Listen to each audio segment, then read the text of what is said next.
Բարև, մենք շարունակենք խոսել ընտրությունների վրա ազդեցության մասին, որտեղ դա կարևոր է, շուտով ընտրություններն են, եւ խոսենք թաքնված ձևերի մասին, որովհետեւ ընտրական ազդեցությունների մասին շատ ժամանակ որ խոսում ենք, մենք պատկերացնում ենք, որ հեռուստատեսությունով կամ սոցցանցերով են միայն կեղծիքները, դրանք շատ կարող են լինել իհարկե ազդեցությունները համ դրսից, համ ներսից, բայց շատ դեպքերում իրականում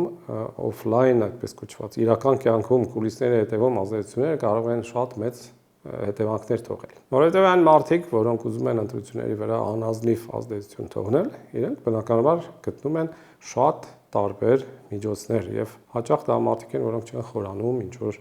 տեղեկատվական տեխնոլոգիաների մեջ եւ այլն, բայց շատ པարզ ապօրինի ֆինանսավորում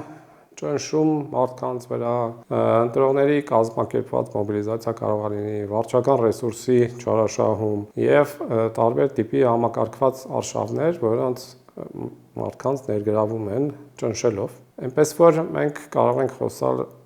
եւ շատերս էլ հասկանում ենք, որ կան ստվերային գումարներ, որոնք տարածվում են։ Այդ նույնիսկ այդ ստվերային գումարները կարող է տարածվեն կրիպտոարժույթի միջոցով, որպեսզի ավելի անվերահսկելի լինեն։ Շատ հաճախ սա ռեսուրսների պայքար է, թեև կարող է ավելի արդյունավետ մարդկանց կազմակերպել չարամտորեն։ Մեկ այլ թաքնված հարձակումներից մեկը, որը կարող է արդեն նաև տեղեկատվական կոմպոնենտ ունենա ու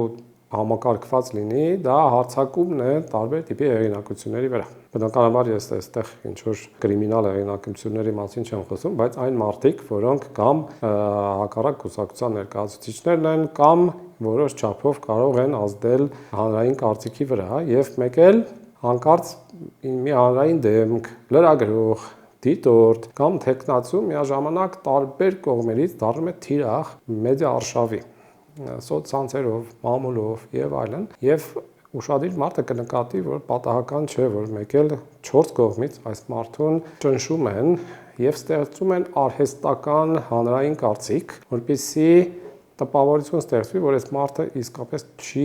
ընդունվում հասարակության կողմից, որպեսզի տպավորություն ստեղծվի, որ այս մարդը իսկապես շատ բացասական ազնվորություն է, եւ շատ դեպքերում նաեւ այնպես է արվում, որպեսզի հենց այս մարդը այնքան ճնշվի, որ դուրս գա ընտրարշավից կամ դադարի խոսել, եւ այս միջոցով ստեղծվում է անարդար մրցակցություն, օգտվելով նրանից, որ օրինակ մի կողմը ունի թիրախավորելու հնարավորություններ եւ բնականաբար չունի բարոյական արգելքներ այս առումով։ Այնպես որ ընտրությունների վրա ազդեցությունը դա ոչ միայն տեղեկատվական հոսքերն են, ֆեյքերը, վերնագրերը, դա կարող է լինել նաեւ ֆինանսական, կազմակերպչական, հոգեբանական ճնշման ձևով ազդեցություն եւ որքան